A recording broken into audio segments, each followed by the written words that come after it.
This is Gabby This Reese. is Derek Jones. This is Greg Proops. I'm Laird Hamilton. This is Jeffrey Reddick. This is Natalie Dunn. This is Mick Gillette. This is Thomas McElroy. This is Brian Dunn. This is Daryl A. This is David Lapp. Hey, this is John Leon Guerrero. Hey, I'm Mark Valley. Hey, and this is Pete A. Turner. This is Jeff Campitelli, and you're listening to The Break It Down Show. And now, The Break It Down Show with John Leon Guerrero, Mark Valley, and Pete A. Turner. Yes, indeed. Part 2 of the Jeff Campitelli saga. This is the Thursday Night Drum Club. That's right. And beer. And Beer Club. Let's talk about the important things. Last time it was tacos. This time it's pizza. Yeah. For those of you catching up now, we're going to air these back to back. So the first one's going to be Friday and the second one's going to be Monday. Wow. Yeah, so our listeners get a double dose, although there's been 2 weeks in between. There has been. Us getting together. Yeah, Halloween happened. Right? Halloween did happen. Halloween happened. Anything interesting? Yeah, we had a nice mellow evening at the house. Lots of kids coming by. Okay. Trick or treat stuff. Had some friends over. Yeah, you're right downtown, so you get lots of trick or treaters. We do. Lots of trick or treaters. Yeah, carloads and carloads of trick or treaters. I'm up at the top of a big ass hill. No one comes up here. No one comes up here. Really? You know, like 3 pieces. Zero pieces of candy. Zero. No doorbell ringing. Okay. So, and I don't blame anybody. Right. This place is, if you're coming up from, anyway, so no trick-or-treaters on Halloween, but Halloween I was in Cabo. Nice. I love to say those words because I don't get to travel like that with all that much leisure, but I like to pretend like I'm a jet-setting leisure traveler. Yeah. Oh yeah, that's the week I was in Cabo. The 1 week in my life I've ever been in Cabo. But I do want to talk about a band that I found down there called Los Rancheros Tristes. And they are a great band that they play at Cabo Blue. If you guys are listening and you're headed to Cabo anytime, very, very soon, swing by Cabo Blue between Wednesday and Saturday night, and you will hear a band that is amazing, and they have a great time, and their drummer is terrific. And yeah. I like to hear that. Good drummers. Yeah, and he's left-handed, but he plays a right-handed kit, so he plays open. Yeah. And that messes with you a little bit. It does mess with you a little bit. And I should say that his name is Aldo Petrelli. Oh. Band leader is Albert Serrano. He plays bass and sings. Nice. With a really thick Mexican accent, but somehow it's okay. It's okay. But they do a lot of real good rockin' tunes, a lot of great grooves. This guy's got a pocket that's just like, man, so deep. And that makes it so much easier to listen to, doesn't it? No, man. Right? He's just... Being a drummer, you know that. Right? Yep. You can say, why does this feel so good? Uh-huh. Because of that immovable backbeat laying in there. Pocket. Yeah. It's the pocket. It is the pocket. Your pocket... Yes. ...is something that you built a career on. And we just barely scratched the beginnings of your career when we were talking left too off much last time. Maybe. Yeah. Maybe. Yeah. But it's the Thursday Night Drum Club. We get to say whatever we want. That's true. And since I live so close, it's just it's an easy commute. Yeah. The place where we left off, though, was just when you were still in the squares. Oh, wow. Okay. Yeah. So we were, wow. Yeah, squares were happening, I think, up through maybe 83. 83. Something like that. Okay. Maybe. Yeah, 82, 83 in there. 79, 81, 82, 83, somewhere around there, yeah. As a member of the Squares, did you wear anything particularly regrettable? There we go. Wow. Well, that was, the big new wave period. It was the new wave 80s. Yeah, it was the new wave 80s. So there were some pretty silly, like, striped cut-off sleeve T-shirts and checkerboard kind of... that Cheap Trick kind of I hope so. Thing, I hope so. A couple of skinny ties, maybe. Yeah. Okay. But it was the smaller mullet was more popular. Okay. And after that, the mullet got bigger after the squares because that's when the hair metal kind of started. Right. Glam and stuff. Quiet Riot kind of crept in. Yeah. And which was, I couldn't get arrested. I never was really into a lot of that music, but Yeah, but you could play it. I could play it, but I guess my heart wasn't in it, and so I did, a few auditions and stuff. But there's some pictures out there with Jeff's some heart was pretty not in hair big metal. hair. Jeff's My heart. hair got large. It didn't get long. It just kind of. It took up space. It took up space. It would only go to a certain spot down my back, and then it would just start getting higher. Yeah. Yeah. Higher and wider. Higher and higher. And then it was so, not quite afro, just big waves. Yeah. And then if I would take a nap backstage before a show, it would be all lopsided. Oh, Yeah, so you got the flat spot. You got a flat right? spot. So And it doesn't look good. no, wow. So big hair just didn't Big agree with you. Big hair. No, growing up when I did, 70s, a high school, high-waisted bell-bottoms. Uh-huh. I mean, I remember wearing huge bell-bottoms and trying to play. And it's like, the beater gets caught inside the Right, bell-bottom. in the bell bottom, So yeah. you have to, Did you have to, when you're riding a bike, you remember you used to Absolutely. have to tie your... Yeah. All my jeans had sprocket marks and Yeah. grease all over them from getting caught up in the pedal. But I remember just duct taping the bell bottom on my right leg when I was playing the drums. Mm-hmm. And that seemed to work. And then you had to take the duct tape off to go out into the crowd and get chicks. Yeah, that's right. You got to look cool, man. That's right. So we went through that. I had platform shoes, bell bottoms. How is it playing platform shoes? Couldn't play in those. Yeah. But, this is all early teens. So, you're so conscious about what you wear and how to fit in at school. And so you just kind of go with the flow. Sure. But then by the time high school happened and I started getting into the punk rock scene and a lot of the new wave bands. And then I started playing. And the clothing was actually fine. You calmed down a little. It calmed down. That was a good time for clothing. I mean, yeah, there were muscle shirts. Sure, Right, there were right. stripes and checkers Yeah. and stuff like that, but it wasn't that terribly. Yeah, but everybody, when you wore your jacket, you had to push the sleeves up. Right? Oh, that's right. That's right. Your leather jacket, Sport- push the sleeves sport up. coat. Sport coat, push the Sleeves up. Man. Yeah. Yeah. Really? Does anybody do that? If it's good enough for Sonny Crockett, You don't argue with it. No. Yeah, I think, grunge was definitely the Saving grace It's the of- most comfortable era for music, I think. Yeah. Flannel and ripped jeans. Well, going from hair metal, lipstick metal, yeah. There's a lot of guys who just can't pull off spandex, Yeah. And And some of them still try. You go down to the NAMM show, and there's still guys that you still see like that are my can we age. name names? No. Is it like George Lynch walking around with? I can. I'm not calling out George Lynch. I love George Lynch. Yes, George is a great guitar player, but no, he's not. I don't think he's worn spandex for a long time. Yeah. But there are some pretty famous ones I've seen walking around down there in spandex still.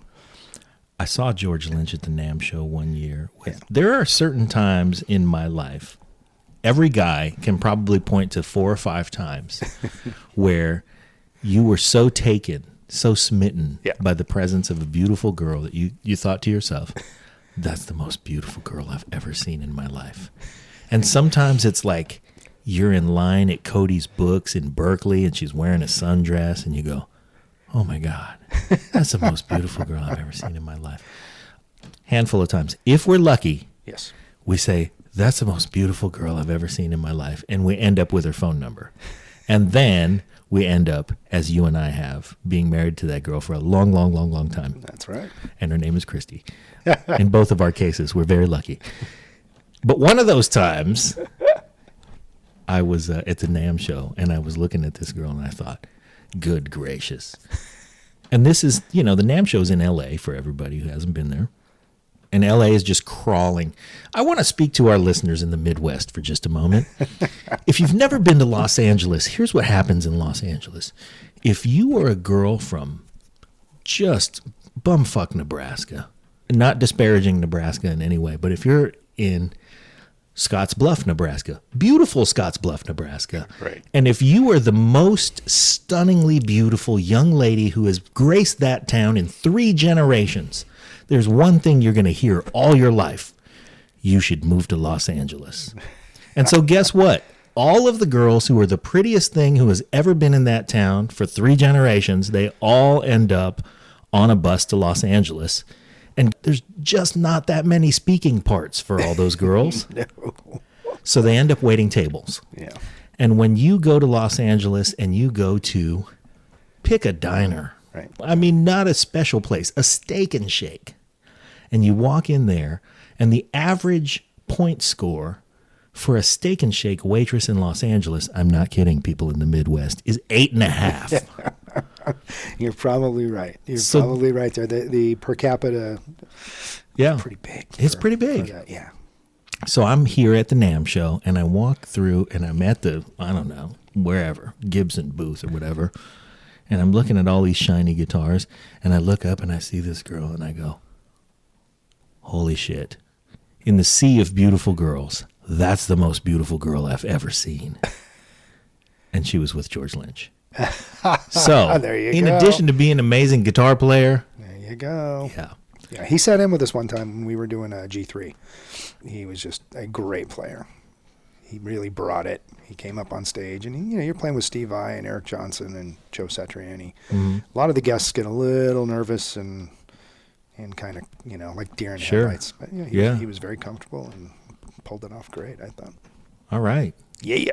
Well, definitely got the chops to be confident and all of that business. Yeah, but I think people we laugh about all the clothes and the styles and things like that. But when you're first starting off in a career and you just want to make a record, you want to get signed to a record label, you do those silly things where you go, oh man, if that's what's popular, sure, I'll wear that. I will.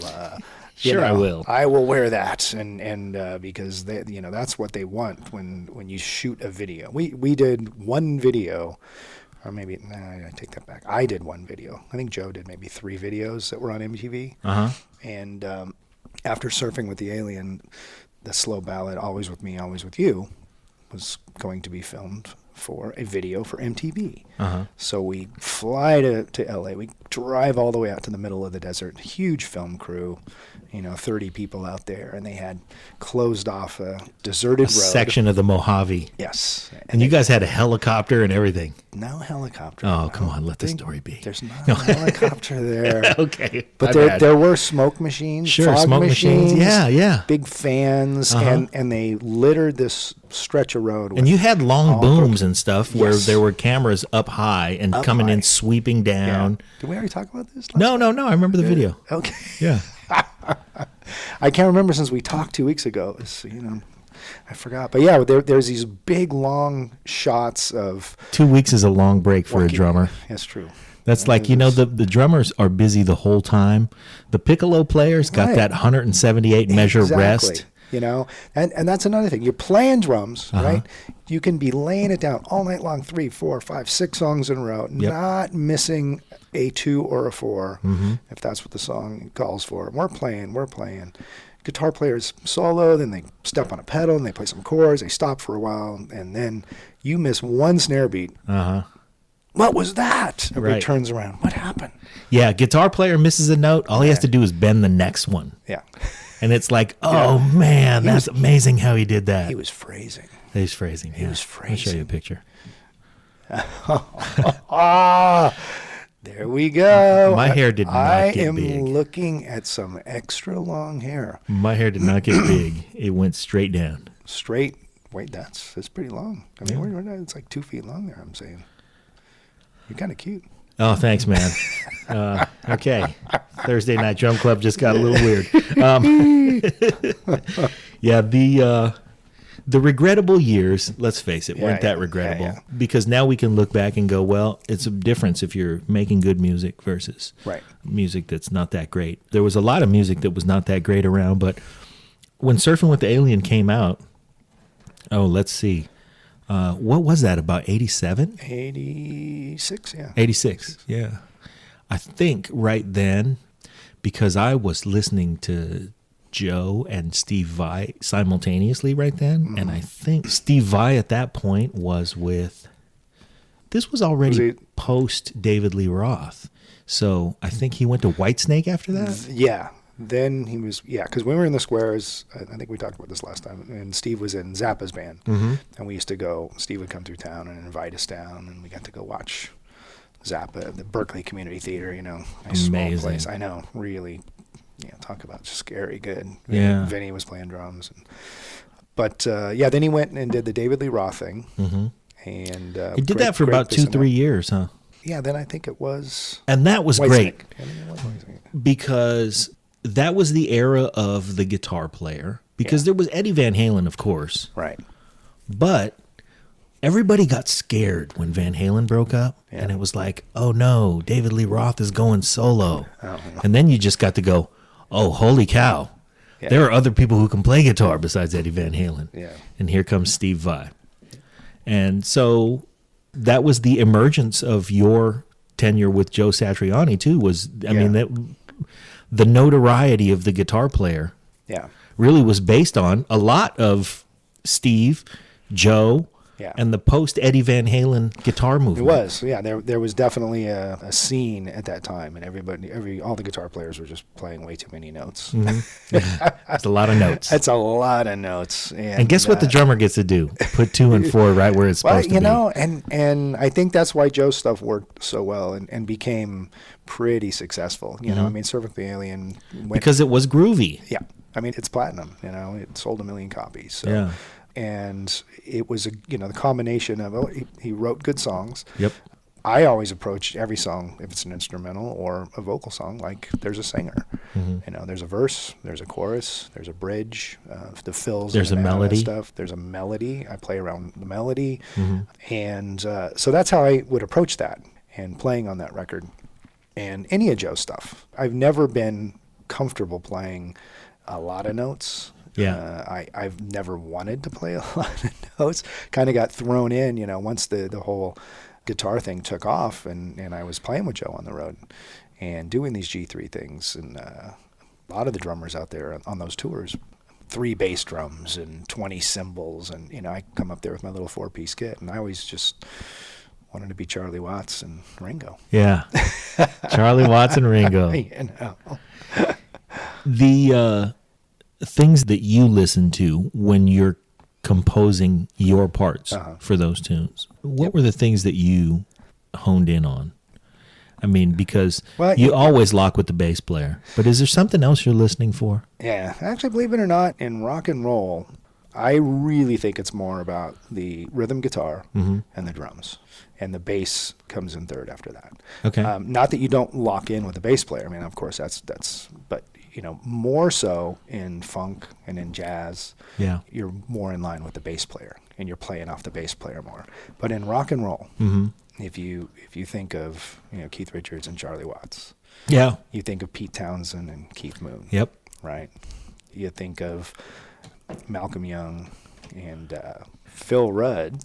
And I've seen all of those people play together. I've been up close, sitting right behind Keith Richards' amps during a Stone show, 5-6 feet away from Charlie's hi-hat, listening to Keith's rhythm, watching Charlie's hands, and it's just this magic that happens with rhythm guitar and the drums. Seeing the Who, watching those old videos of Keith Moon just all over the place, but it really just weaves nicely with the guitar. And if you take away that guitar and it's just the bass and the drums, it's different. Whereas in funk or in jazz, you take away any of the other instruments and you leave the bass and the drums, it's still really happening. And I really lock in with that when I'm playing those styles. But in rock and roll, so I always listen to Joe's rhythm guitar. Joe's got decent rhythm. He's a pretty good rhythm guitar player. Yeah. Yeah, a lot of those guys, and I don't mean those guys that I've played with, but a lot of the the Guitar Hero guys, their rhythm not so. They good. concentrate on the soloing, and that's its own discipline. Yeah, and a lot of times, guys who get really good at that, I'll get a guy and he'll do that. Right, and especially in the whole progressive rock thing, the pocket's not an important thing for a lot of those songs until it's gone. So it's about the parts, it's about playing in time, of course, and switching time signatures and all that, but it's not this kind of visceral feel in the pocket just falling into his fat groove, and that's fine. I mean, if that's what they want to do as a band unit, great. And there's a lot of guys out there doing that, and they do it really well. But when you come into a situation like G3, where at the end of every show that we would do, we'd bring all the guitar players up and we play a Hendrix song, or we play ZZ Top, or we just play a classic rock song, and it's surprising how many people just can't lay down. They just can't sit there and play rhythm guitar, And then conversely, you listen to somebody like Joe, or you listen to Stevie Ray Vaughan, and guys who really can solo their asses off. Yeah. But when it's time The right hand is to there. set the table for that, Yeah. it's so groovy and Yeah. so Oh, it is. just fat. Yeah. And that's why I love playing with, doing a lot of playing now with Jeff Tamalier Yeah. from Tower of Power. And it's just, the right hand is just so good. Uh-huh. And we just feel it. You know, as soon as we start playing, it settles into this pocket that it's hard to crawl out of, you know, which is good. And that makes playing fun. It makes it easy. Yeah. Why do you want to crawl out of it? Exactly. You don't. Just you know? lay in there. You just lay in there for a while, all cozy. And, Yep. and that's the ultimate. I mean, when I would try to bring that to the shows that we would be doing, because I would watch some of the opening bands or some of the other G3 bands, and it would just be so many notes, and you know, on the drums, so many notes on the bass, so many notes on the guitar, and I go out to the front of house and the mixing board, and I'd listen and watch, and it was just like this barrage of Yeah. It's painful.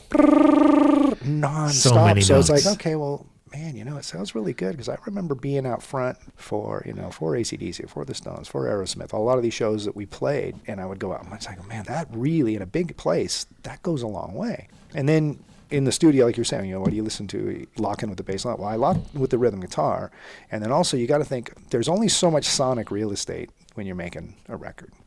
You have low end in the bass, a lot of chunky low end in the guitar, but there's also the kick drum and the toms, and so you got to kind of pick and choose when you can throw something in, if it's even going to be heard, right?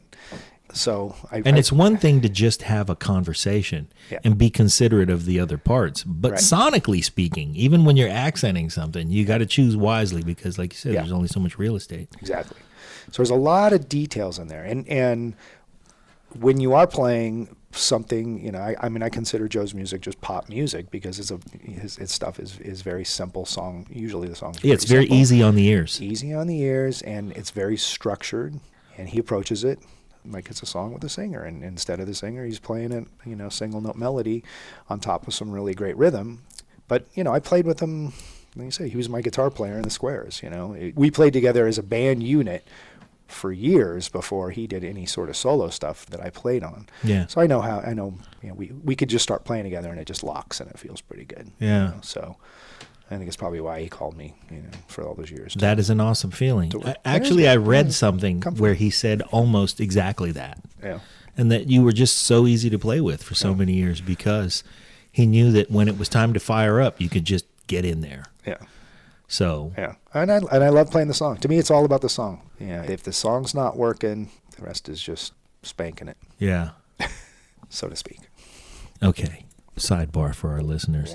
Jeff Campitelli can solo like a fucking chicken coop on fire filled with spider monkeys. That's what it sounds like. And, you know, we saw you at the beer garden at Luca, and I remember we were sitting pretty close. I was there with my buddy Kurt Dunaway, also a drummer, and a lot of fun to watch and listen to music with, because he gets the things that I like to get. When you do something fun, Yeah.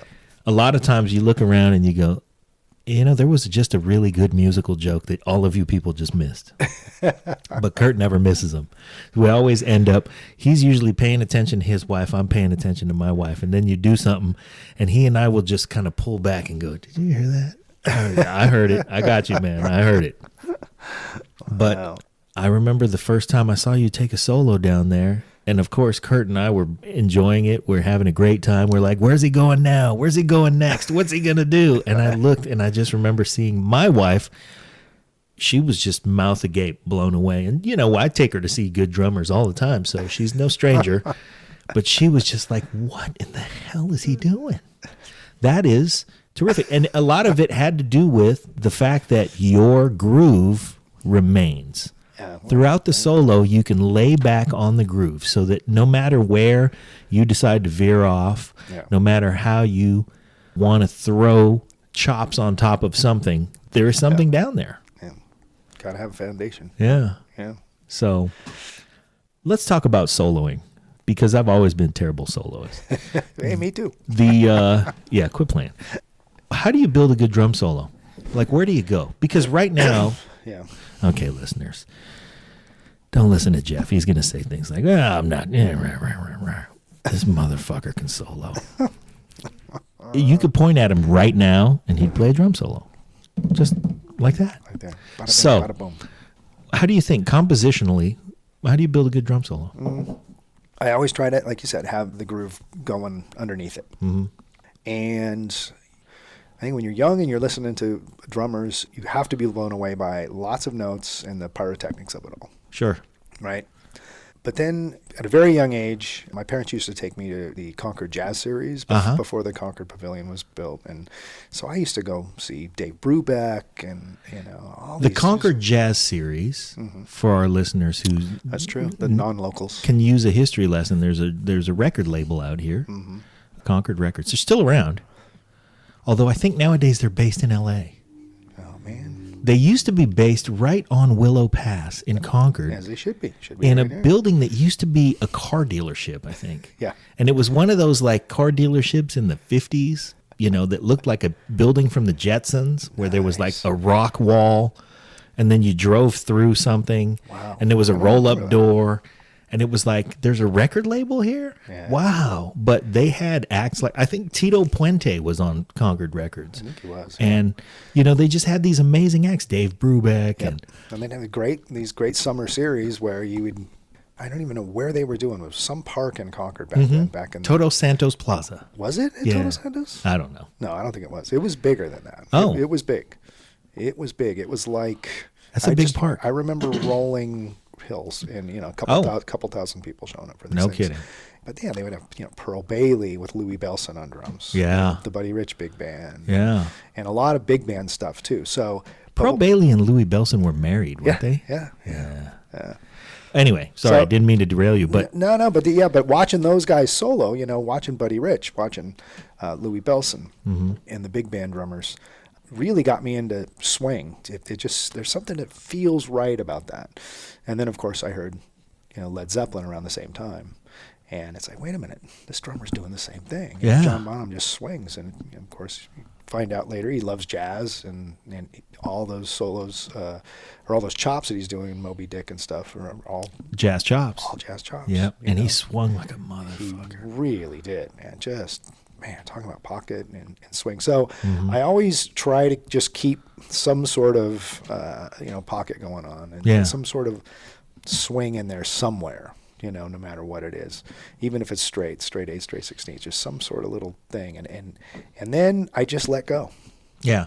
And it always ends up being some sort of phrase that'll work out, whatever song we're playing. Yeah. Hopefully. Hopefully. It But does I tend think to be that- conversational. It is, and it depends on who's on stage. It depends on who's playing bass, who's the whole thing. Because you're interacting. Yeah, And you can see it. It's like, I'm going to react to this thing that just happened, and Right.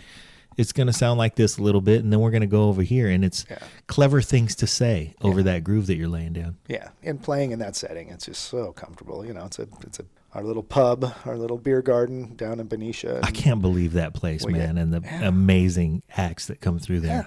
Yeah. It's just it's so, I'm just so relaxed when I play there that I'm not even thinking about a solo, and it's never talked about that we're going to do a solo. It's just like we'll be right in the middle of a song and we just drift into it. Yeah. And so I just play whatever comes to the top of my head. And I go, well, I'm going to try to keep this pattern going here underneath it while I do that.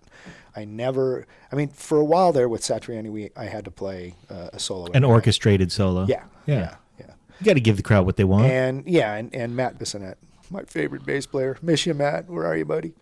Oh, that's right. He's with Elton John Right, now. he's playing this 212th night of packed Wembley Stadium or something. Yeah, but Matt and I got along great musically and personally, and so he and I worked out. We both really don't like to solo, big rock. Is that solos. true? Yeah, All right. Matt's he's not a big fan of it as well. So we would joke about it, and we'd be out on these tours with Yngwie Malmsteen and Steve Vai, and this over the top entertaining. Yeah. Lots of notes. It's like a lots of circus act. solos. We're going to It's have 5 guys who are going to very trade much- solos. Very much a circus act. And, to have fun doing it. Because Yngwie has this thing where he spins his guitar around his neck, the strap, So he's doing like this windmill thing. And he does not pay attention to what's going on in close proximity to all this. So if you're on stage, and some stages are smaller than others, Look out. That guitar gets really close. Well, I'm fine. I'm back there surrounded by cymbals and drums. But Matt almost got hit, so we got him a hard hat.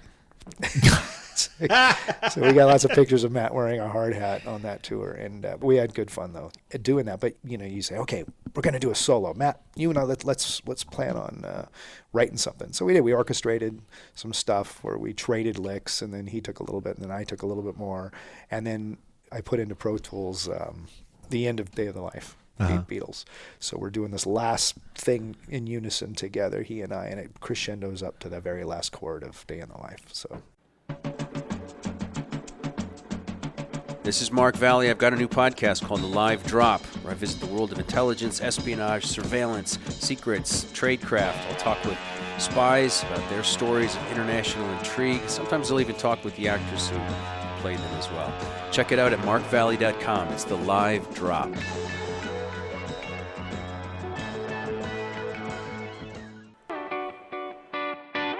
Lakers fans, make sure you check us out. Lakers Rain Podcast. We make it rain purple and gold on everybody across the NBA landscape. Make sure you check us out and subscribe on SoundCloud as well as in the iTunes store. Lakers Rain Podcast. Don't miss it.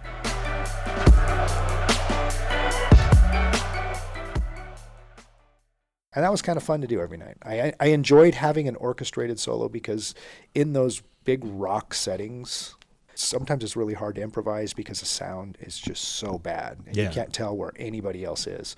The monitors might not be good. The in-ears aren't working or something. And so if it's orchestrated bar by bar, you can count it out and you can do it. And it's the same every night. And the audience, it's show business. It has nothing to do with being musical necessarily. And improv. I mean, if you look at all those big old rock bands that do that, say Rush, for instance, right? Neil Peart, he orchestrates a solo at the beginning of the tour, and it's exactly the same note for note every night, and the audience loves that. Sure, that's their thing, and people always forget. It's show business. As much as you want to pretend it's not, and you're a rock star, you still get up on stage and. I don't care who you are. If you're selling thousands of tickets, you got to give the people what they want. There's a certain amount of it. You want to keep your integrity, of course. Sure. And nobody's begrudging Neil Peart for thing because for that band, and that's the that's the magic chemistry of when you get the right band, the right group of guys or girls together, and it really works. It's funny because a lot of fans would approach me.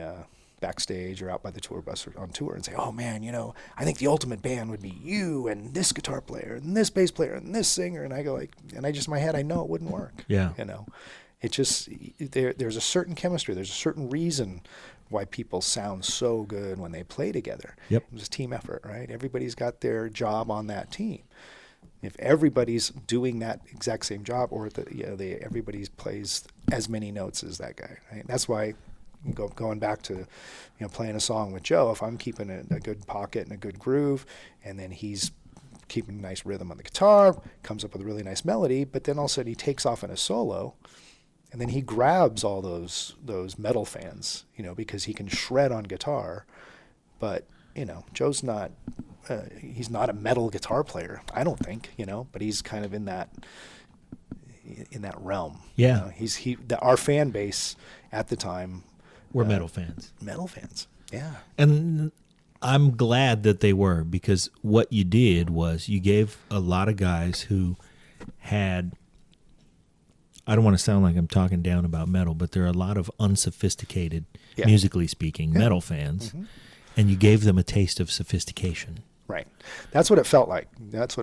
When we would play and they'd come with their black T-shirt with their favorite metal Maiden band T-shirt or whatever. Yeah, Maiden, and it's funny because we did another great thing playing with Joe is speaking of Maiden. I remember one year we were doing this European tour, and we were somewhere in Holland. You guys played in Europe a ton, didn't you? A ton. Yeah, we would do on a tour. We would definitely do 20 to 30 countries minimum. Mm-hmm. And so pushing, I think it was the last count I did 47 countries I've been to touring. Uh-huh. Yeah. 47. 47 Yeah, countries. Okay, you've been to 47 countries, but you've been to Holland 96 times. You've been to Germany 112 times. Oh, yeah, exactly. That's not one time. Yeah. I mean, every tour. You went to Germany, and then you went somewhere else, and then you went back to Germany. Yeah. We would do European tour, then we would do a separate. Come home, go to New Jersey, and then go back to Europe. Go back to Europe. Yeah. We did South America on the same tour. I bet South America. We do Australia and Japan, and then come back and do the States. Okay. So we'd go anywhere 4 to 6 weeks at a shot. Pick a favorite place based on the crowds. I've had so many great experiences everywhere. I would say that the more south you go, the bigger, the louder, just the more passionate the crowd is. Wow. So we did a show. So Buenos Aires rocks hard. Very hard. Yeah. Very hard. That was definitely one of my favorite spots down there. And a great city to hang out into. Yeah. And we used to play 3 nights in a row there. So I'd be there for like a week. Yeah. But the fans were just so into it. Like you said, these metal guys show up with their shirts. And I talked to them about the music they like. And they had no idea. They didn't listen to fusion. They didn't listen to jazz. Right. They listened to metal. So we were their more sophisticated metal. Yeah. But when we were in this one tour I'm thinking of in Europe, we played this heavy metal festival with Motorhead and Iron Maiden. Oh, man. Right? What fun. Right? So we're playing. Did you hang out with Lemmy? I did. Lemmy was playing. I didn't hang out with him. I met him. He was playing pinball backstage, and I'm going, fuck, that's Lemmy. He played a lot of pinball. He played a lot of pinball. And the funny thing. And he did a lot of cocaine. But I just remember because it was raining and it was just a mud fest, and it was just black T-shirt crowd, and everybody's drunk in the middle of the day. Drunk and wet and sweaty and muddy and titties out. Yeah, well, and that's what Lemmy said. As soon as he walks out on stage, he turns on his bass and goes, and he just screams into the microphone, "Show us your tits." Not good evening, everybody. Not good evening, everybody. I mean, that's the first thing. And of course, what do all right, Lemmy. All the girls in the front. Rest just, in peace. Boop. So here I am, just laughing and going, man, what a crazy life I'm leading here. I'm watching. This is Lemmy come out there, and these guys just rocking hard, and the devoted sea of fans just going absolutely crazy. So the next night, we're playing the North Sea Jazz Festival. Very next night, same exact band, Satriani Band, same exact set. We didn't even change our songs. We played the exact same set, and we played with B.B. King and David Sanborn. And the crowd went just as berserk. Oh, man. So Joe's music, kind of crossed over in a lot of things. We've opened. You just annoy me even more, Jeff, because that means that you shared a stage with Lemmy one night. Talk about great bass players. You shared a stage with Lemmy one night and Marcus Miller the next. What the fuck is that about? Yeah. Wow. I didn't play with those guys. I watched them from the side of the Whatever. stage. But blah, blah, blah. it was very cool to watch B.B. King play. Yeah. And then we went on right after him, and he came out and sat on the side of the stage and watched us. And I go, how fucking cool is that? Yeah, no kidding. B.B. King. B.B. King. Yeah, damn. Wow. So, did you ever watch Night Music on Sunday night? No. You remember that show? I don't remember that show, no. Okay, so while you were, show. Yeah, I know, but you were real busy right then, because that was that. What year? I want to say that it started in 87. Okay, yeah. Maybe lasted to 89. And then Jules Holland took, because Jules Holland was on that show. Oh, okay. And then that was before his show? Yes. Okay. Right. But it was kind of where he got his thing going. And then he was like, I just realized I'm better at doing this than all of you guys. So I'm going to take the idea and do it. And now his show is amazing. Yeah. But Sunday night, it started off the first season. It was called Sunday Night, and then the second season, and I think it fell apart after the second season. The second season, it was called Night Music. It was a variety show that had no variety. It was all music. But it was David Sanborn. He was the host of the show. Okay. And then the MD was Marcus Miller. Oh my God. And the house band was Marcus, Omar Hakim, Hiram Bullock, Wow. and Jules Holland. That's a good band. That's a good band. They can And play. then they would have guests like B.B. King, Yeah. and he would come and they would do a B.B. King tune, but the same night they'd have Boz Scaggs. Yeah. So Boz Scaggs would come and he would play rhythm and just sit back and let B.B. do his thing. And then they would do a duet together, and then Boz Scaggs would play a tune and B.B. King would hang back. Yeah. And it was just an amazing thing to That's great. understand musical collaboration. Yeah. Yeah. And I think there's just so much musical respect, between a lot of the different genres. Everybody thinks, oh, they're competing, like not I said, so much. It's, if you're out there selling tickets and you're on the road, because you run into bands everywhere. If you're in the airport, every time I go somewhere, it's like, oh, there's a band, I can spot them from a mile away. Sure. You have this, like I said, this mutual respect. So you come in, you fly in, we did a lot of festivals with Satriani, and got to play. Yeah, you guys were perfect for the festivals. Yeah, we'd fly in and, just jump on stage, play 45 minutes of instrumental stuff, and then I would go walk around the festival and go watch, and get to enjoy it from inside. Yeah, yeah. And just go check it out for a couple hours. We'd only be there for 2 or 3 hours. Yeah. Because we'd have to move our tour bus because the next bus was pulling in, and the band it's just all day long. Yeah, you got to for get out 3 or of there. 4 days. It's just a conveyor belt of music. But being in, thrown in there and then running out and then watching, I can see Lou Reed and Joe Walsh and the shows we played with Aerosmith and AC/DC and another, you were talking about the large or the passionate fans. We were in Lisbon, Portugal, and we were playing with AC/DC. It was at this big outdoor giant stadium, and the opening band, I can't remember their name, they just got signed. They were from LA.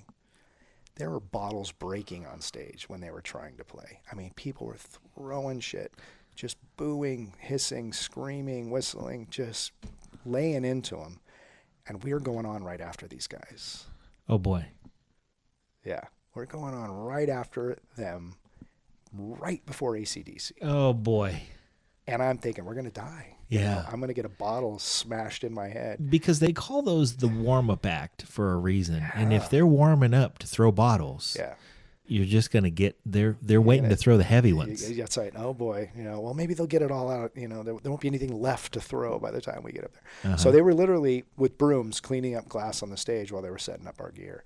And we walked out there. Joe walked to the front of the stage and just started soloing, and the place just went wild. No problems whatsoever. We had a great set playing for 45,000 people before AC/DC. Who had run out of bottles. So Or you never know, captivated. right? You never know. Because I'm thinking, Yeah. I'm watching this band play going, man, they're really good. They got a singer. They're rocking out. Band. Man, the crowd just did not want to hear that band. Yeah. And then we went out there. I'm going, we don't even have a singer. What are we going to do? We're going to just get pelted, And they knew the material. I didn't know that. Wow. Right on. It's just another gig for me. I'm up on stage playing. Well, yeah, you certainly knew the material. I knew the And material. so you're looking I out wanna and going, play. holy cow, Yeah. all 45,000 of you guys know it too. Can I open my eyes? But we played another huge festival we did in Santiago, Chile. No, not there. Okay. It's Quebec. Okay. Right, Quebec. We played with Metallica. I hate Quebec. Oh, go ahead. You played with Metallica. Why do you hate Quebec? I Quebec's hate French Canadians. Sorry, French Canadians. I'm sure there are some that I absolutely love. I love Nelly Furtado. There we go. There you go. I'm sure Celine It is Dion funny though. It is funny though lovely because as well. the French Canadians are more French than the French. Yeah. When I'm in Paris, the French try harder to communicate to me than when I'm up there. Well, I they took won't a speak ye- English. I'm like we're in Canada. New York is just like right over in the. Yeah, it's right over there. Right Get there. over yourselves. Yeah, just try. I know you can speak a little bit of English, but I don't know. But we were doing the show. We'll get back to that. With Metallica, 90,000 people. It's a week-long festival they have. Every night is huge talent. They have Elton John one night, they had Metallica one night. So we played that night with Metallica. And I remember walking out, sitting at the drums and just hitting the downbeat of the first song and just looking at this massive sea of people. You can't see, Past the people. It's just It people just- to it the goes on and horizon. on. Yeah. And I'm just going, this is so incredible. And everybody's rocking out. And I look down at this small group of guys close to the front, Uh-huh. maybe, 5, 6 guys. And they just have this sour look on their face. And they're just flipping us off. They just did not want to hear us. It's 5 or 6 guys out of 90,000, right? Mm-hmm. Everybody else is like, this is great. They're rocking out. They're playing, playing some good music. And these guys, and you just focus on those guys going, What's wrong with you what's guys? wrong with you guys? Yeah. I'm trying my hardest up here. Exactly. I'm working. What do here, I have to man. do? I don't come to your job. And Were those, everything. yeah. So were those 5 guys Def Leppard? Or what was going on? Were they like, Ba-dum-bum. no, I love Def Leppard. So, but being thrown into those big giant situations like that, you just don't know. Yeah. Are they going to like you? Are they not going to like you? There's a lot of variables in 45,000 people, huh? Yeah. And, like I said, I don't think of myself as that big, giant rock drummer up there with a double bass and twirling the sticks. And so some of those big things kind of get uncomfortable for me. Well, you play a Charlie Watts type kid. I do. And you play Charlie Watts type grooves. And I try. so when it comes to the big rock, I just recently watched the Tommy Lee drum solo where he's in the cage spinning around. See, now that's something if I would have made it in a band back then, maybe I would have had to do something like that. Yeah, And it's true. Maybe that would have changed my whole It would have been terrible. my whole perception on what solos are about and what the music business is all about. And I was a fan of Tommy Lee back then. he's a great drummer. Man, great grooves. Groove. He's got Great. I love Kickstart My Heart, how he plays it on the snare drum. Yeah. But that solo was just, it was the orchestrated, give the fans what it was nothing. It was like, hey, I had this dream last night, everybody, that I went to the front of the stage. And then I went to the back of the stage. And it was like, oh, God, this is terrible. Yeah. But hey, man, brother's got to eat. There's no And he ate good that year. like show business. Yeah. So We did one of the very first times we played the Reno Hilton, which is now, I forget what it's called, changed its name. Anyway, at one time it was the either the world's or the country's largest stage. It's very wide, very huge, and they have these giant Vegas type shows, right? was that the one where there was a plane? Yes, there's a plane. Yeah. Backstage, and they have dancers that come out on the wings, and Right. they did this variety show. So I remember we were playing the 9-10 o'clock slot. It was not a small plane, people. No, it was It was like a 727. it was a big, It was a jumbo jet. a big ass plane that they had. They Backstage. wheeled it out onto the stage They pushed it out on the stage, and had a chorus line on the wings. yep, it was that big, right? So it's backstage. I mean, we don't use it for our show, but But it was back there. But we're a trio. We're on the stage that'll fit a 727. You have Joe, who's doesn't really move around. I mean, He's busy. He tries to cover as much stage as he can, right? So I always felt like these 3 little ants on this giant stage. And so the first time we played there, and I remember my parents, they came from the Bay Area, and it looks like an Elvis show. All the booths were, or all the seats were red booths. Right, You red look out there booths. and it looked like Vegas. These Velvet. velvet red booths. I could see my parents out in the audience and everything, and it was it's one of the very first tours we did. That is a kick. And it was so exciting. But I remember walking, soon as we were done, crowd going nuts, doing an encore, coming back of the curtain, and they're getting ready for the midnight variety show. Oh, man. So they got the plane out backstage. The plane is all out. the dancers are stretching. There's a and guy stuff. standing back there. He's got a monkey on his shoulder. Exactly. He's And wearing a tuxedo. the one that made me realize that all I am is that monkey or the dancing girl or the guy that has the giant steel ball that rides the motorcycle. Yes. It's like the guy's trying to start his motorcycle and tune the engine because he's got to go out and ride it. And he's just coming, Inside he's this coming to giant work. steel He's ball, coming yeah. to work. It's like, oh, I just finished my job. And now here come you And guys. Same stage. Yeah. Same thing. And, it's just like, oh yeah, we're just another little. Do you remember that show business cartoon with the thing. sheepdog and the wolf? And it was like, good night, Sam. Oh yeah, Good night, that's Ralph. right. That's right. It was It's like legit. that. Exactly. It was. Oh yeah, your turn. Have a good show. Yeah, you too, man. Yeah. Yeah. It's funny. It's just show business. Wow. People buy a ticket. Yep. They come and they sit down. They look at a stage, Mm-hmm. and they want to be entertained. They want to be entertained. Yeah. Dance monkeys. Right. Yeah. So that's how it always felt to me being on tour. It was just this weird, there's such a disconnect with so many things about performing music Mm-hmm. and getting it to the audience. But where in the studio, it's as hard as it is to be in the studio. And I still just love it. I love that creative process of being in there. Yeah. And That's when you're making yeah. stuff. Yeah. Yeah. And it's to me, it's like when I really, I don't know, I feel like I'm accomplishing something. Yeah. Live, it's just like, it feels like I'm up there tap dancing.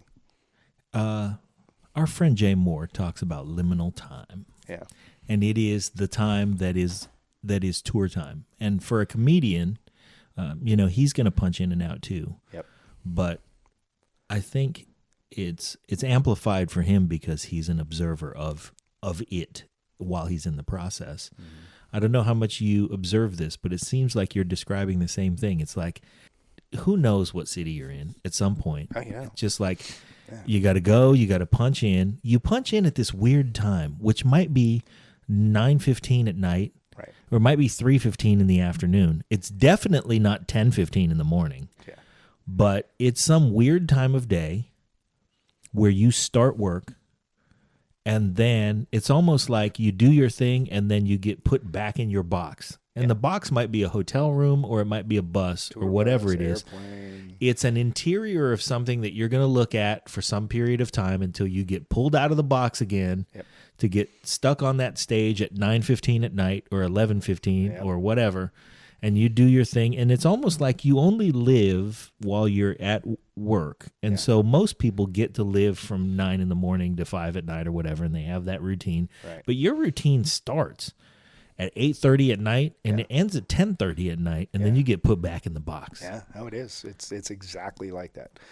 The 22 hours that you are traveling, trying to sleep, trying to eat something slightly healthy and just keep somewhat of a regular routine, which there never really is. Then you get backstage, getting ready for the show. It's in some horribly lit dressing room, right? That Someplace. Who cares where? Who cares where? And sometimes there's not enough adequate seating or place to lay down, or it's just you're just kind of can I just like go home and lay on my couch? It's way more comfortable to be home. And then you walk out on stage and you just get that rush of all those thousands of people. And now it's on. And then you're on. So you do the 8-9 hours work that most people do all day long, right? In that hour and a half. In that hour and a half. Yeah. So you are on the highest high, right? Trying to give it your all. Mm-hmm. You are on, motherfucker. You're on, exactly. You're on, you go. And you just try to find your happy place there, because once it's done, you walk back into that dressing room, it's dead quiet. Back in the box, monkey. You get on the bus. Yeah. And you got 22 hours more traveling to do. Yeah, you drive all night somewhere, you wake up. To get to Rio de Janeiro. Yeah. Yeah. Do you know Scott Pelkey? I don't know. He's a local drummer. Okay. But he makes his living as the I forgot what his title is. He sets up the dressing room and has done so for the Eagles for many years. Really? And Green Day. Okay. And he's been on the show just because he's a local drummer, and we did Thursday Night Drum Night a couple times. But was really into. You'd love him. Yeah. He would do this all day. I'm gonna have to put you two together because you really absolutely. would. Local you guys drummers. would love each other. Yeah. He plays a small kit. He loves the groove. He's everything you'd want to like about him. He talked specifically about why it's so important that artists have writers. Yeah. Because he makes his living on that damn rider. He's like, I got to have a red couch in Joe Walsh's, dressing room, and it's got to. And tonight we're at Madison Square Garden, and tomorrow we're somewhere else. But he's got to have that red couch because it's the only semblance of, that brings him back to the only way he can get some sleep, whatever it is. Yeah. He's got a closet it's got 7 pairs of black jeans and 7 black shirts. Whatever his thing is. Yeah. But this is what you're talking about, Yeah. and why it's important to have these things. Why in the hell does Mariah Carey need 3 dozen white roses? Who cares? Why? Right. It's a small thing, small price to pay to make her a little bit comfortable on stage backstage, to get on stage to have a good show. Yep. And that's what having that little setup. We would have a really nice table full of food, and on the rider you could have whatever. At the beginning of the tour, they ask you, what would you like? What kind of tea do you like? What kind of beer do you like? And that's Speaking of beer, would you like a beer? Sure. All right. I'll take another beer. Keep going. What kind of tea do you like? What kind of tea do you like? What kind of beer do you like? What was all on that, your right. what did you request? I requested microbrews wherever we were, some sort of local microbrew, right?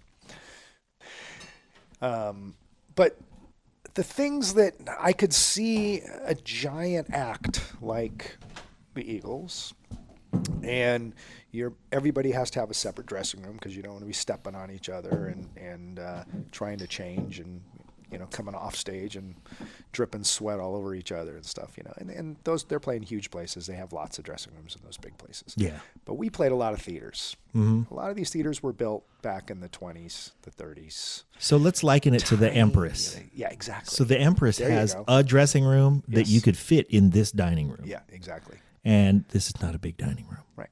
And let's say you got 10 guys in the band. Yeah. Tower of power. Right. You're splitting that one dressing room. One bathroom. Yeah. Right? Everybody's got to go to the bathroom. Yep. Right? 10 guys. And that's what it's like most of the time. You come off stage and you go, okay, I'm going to jump in the shower. And there's one disgusting shower in the bathroom and the dressing room. And it's clogged. So you're standing in murky, yucky water, just trying to get the sweat and the grime from the show off of you before you crawl on a bus and sleep all night to get to the next city. Some nights it's like that. Other nights you're staying at the most amazing hotel right in a beautiful downtown, and you got a walk-in shower with 3 shower heads. You're like, okay, this isn't so bad. And then the next night, boom, you're like back in Kansas City at some little theater, and oh, I'm sorry, shower's not working tonight. There's a slop sink in the corner down there if you guys and a bucket. No, it's not that bad, but it's that thing. But it could be. It's that 22 hours of just, you're tired, you're confused, you're homesick. There's no normalcy whatsoever. And then you get on stage and you go, oh, wow, this is really great. So no wonder people drink too much or start taking drugs or whatever, just to get through it all. Just to get through it all. But we always had all the guys on our crew, good guys, great guys. Yeah. We always had good guys in the band. Nobody was ever completely lost and out of it. That comes from a good support system. It comes from a good selection of guys to begin with. Yeah. It comes from the gathering of like-minded individuals. I was always enamored of the guys who could do like Greg Bissonette. Mm-hmm. I remember reading a Modern Drummer article where he talked about, I have at the time, 24-hour Nautilus. Oh. It was called 24-hour Nautilus back then. Right. He had a 24-hour Nautilus membership, and he's like, most cities, there's a place for me to work out, and I got to go do that. Keep limber. Right. His thing was he would climb all over his drum set and stuff. So he had a really physical. That was a very physical tour. Yeah. They were definitely big, giant places they were playing and putting on that big show. I want to acknowledge a couple of things because I've edited our first conversation in between then and now. Mm-hmm.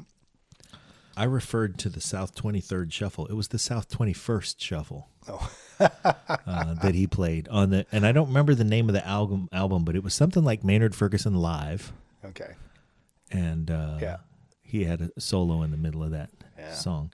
That song holds a special place for me because when I was in high school jazz band, we played at the Santa Cruz Jazz Festival, and I had a profound experience. We were a pretty good jazz band, and so we were pretty full of ourselves.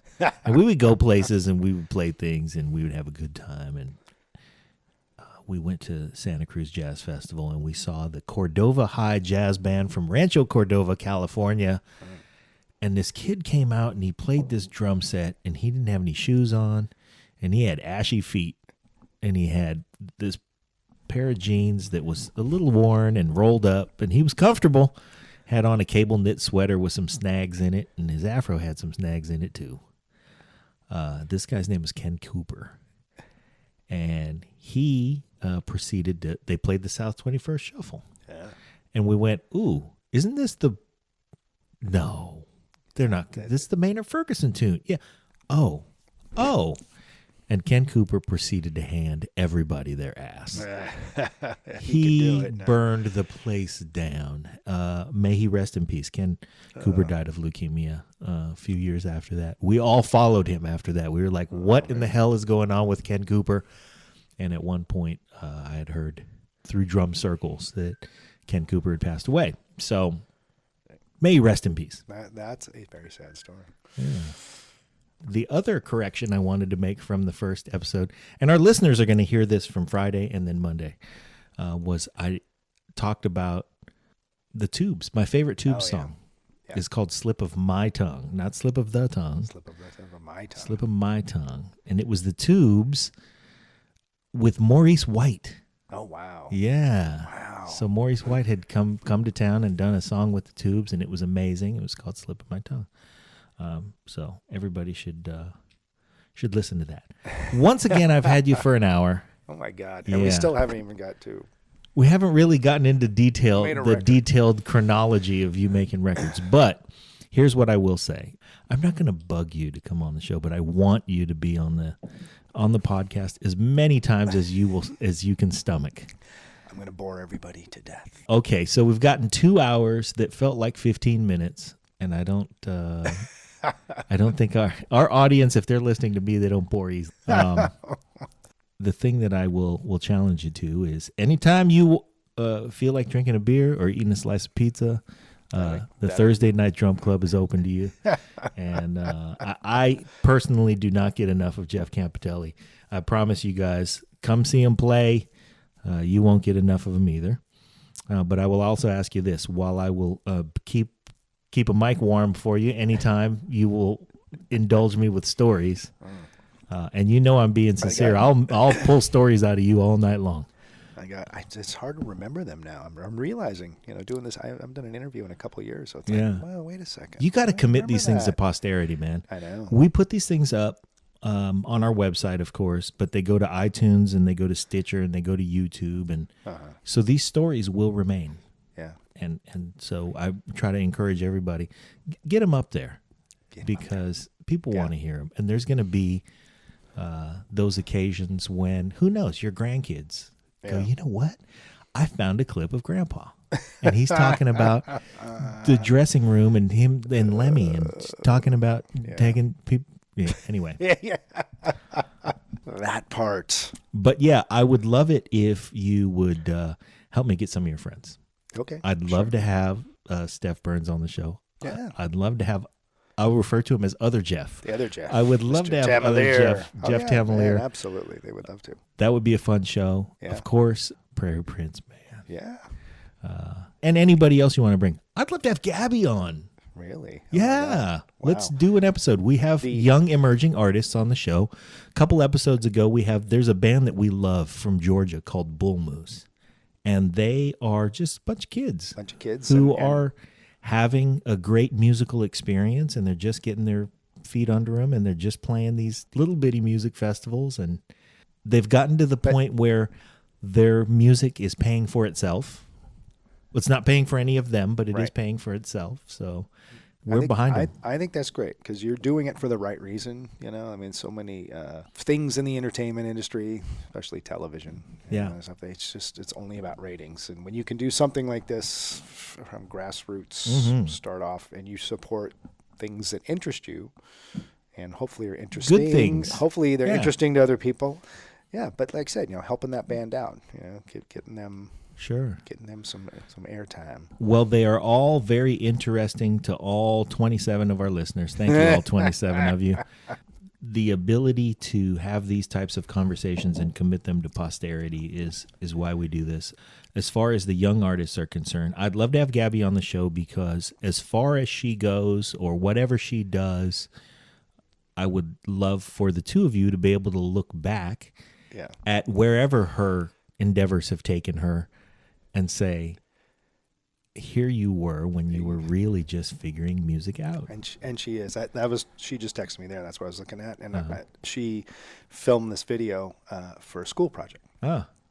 For psychology. They had to write a song, come up with the lyrics, and either sing it or read it or rap it. That's not even fair. Right. Exactly. Yeah. So, of course, we recorded her in my studio. So the sound pretty That's good. not fair. And we have a friend who's makes films for a skateboard company. He's a good little filmmaker that we know. Great guy. Okay. So he goes, oh, yeah, I'll film it for you, Gabby. So she has her two. What's his name? Let's plug buddies. him. Yeah, you should plug him. His name's Eric Honig. Okay, Eric Honig. Eric Honig. He got mentioned. So let's get Eric on too. So, he's a filmmaker. We love an emerging filmmaker. He's a great kid. Okay. I'll get you him too. This is her first video she has ever posted on YouTube, and she's 16. And oh my God, it's a school project. It's just silly, but she sounds great singing it. That's terrific. But that's not it. I'll have to play it for you. Once we're off the air, I will play it for you. Yeah. But yeah, we've been working. Actually, Jeff Temler and I are working with her in the studio. We did a song last week. Started recording the Beach Boys. Wouldn't it be nice? Nope. Okay. That's a great song. Yeah, it is a great song. That's my favorite Beach Boys all song. the Beach Boys stuff. Man. I mean, talk about just listening to all that stuff growing up. I mean, we didn't even talk about some of the records I listened to. We're just talking about all this local fun stuff. We're just do this all day. When we do the real podcast someday, when all the good stuff comes out. Now I can't remember the song. But anyway, Jeff said, Gabby would be perfect singing this. I want her to sing it. I was like, really? She's 16, you know? So it's for an album project that he's doing, and she's singing it, and it's coming out great. So, wow. Anyway, but I wanted to show you this video because it is not really fair funny. though that she's. We're gonna watch that in 1 second because we're buttoning up. Yeah, you know who else you need to have on? Johnny Steele. Do you know Johnny Steele, the comedian? No, I mean yes, I would love to have Johnny Steele. Okay, he's hilarious. Johnny, that would be great. Are you listening? We're calling you out, Johnny Steele. Johnny, do it. So I'll get you, Johnny. Cool. By all means, man. So, hey, everybody, tune into anything that Jeff Campitelli is doing. See him play live, whatever you do. And if you get a chance, when springtime comes, he'll be back around at the Luca's Beer Garden, which is a great place to see a show. That's right. I'm never leaving home again. I'm only going to play in my hometown. Oh, that's awesome. Never touring. So that means that everybody in the hometown ought to support wherever you're playing as much as we all can. But I mean, Levon Helm did that, right? And that's absolutely true. The last he just played in his barn, and everybody had to come to him. I am sorry that I never made the pilgrimage because I sure as hell would have. Levon, one of my all-time favorite drummers and singers too. Yeah, one of my all-time favorite persons who communicated music from behind a drum set. Absolutely. Because you can call somebody whatever you want to call them, but what he did was he propagated joy from the drum throne. Yeah, majorly. And so, if I had known that he was out there playing in that barn, man, I would have fucking hitchhiked to upstate New York. Yeah, so. I know. I still listen to that old band stuff and just, man, blown away by that groove and singing and playing at the same time. Oh, man. And just the way that they played off each other, the vocals and his drums were just beautiful. Okay, along those lines, I'm just going to say though, I am going to button it up, but I promise at some point. You've said that before, John. But I'm going to absolutely put you together with Scott Pelkey. You're going to love that guy. I'm going to put you together with Daddy C, Michael Colon, also an amazing drummer from here in Vallejo, and his son Joey Colon, who is, I believe, a junior in high school, and just a God, that kid is such an amazing drummer and musician in general, but drummer specifically. I'm going to put put you together with those Sure, guys. absolutely. And, Meet you the know, local drummers. We'll have we'll Yeah, we grow have our to- Thursday night drum club. Okay. We'll grow it. You got we it. We have more seats around this table. We do have more seats around this table, you know, and everybody's going to bring something to shake or hit or whatever. And, you know, maybe we'll get a circle going. Well, thank you for having me. I appreciate that. It's my These pleasure. Stories. Jeff Campitelli, everybody.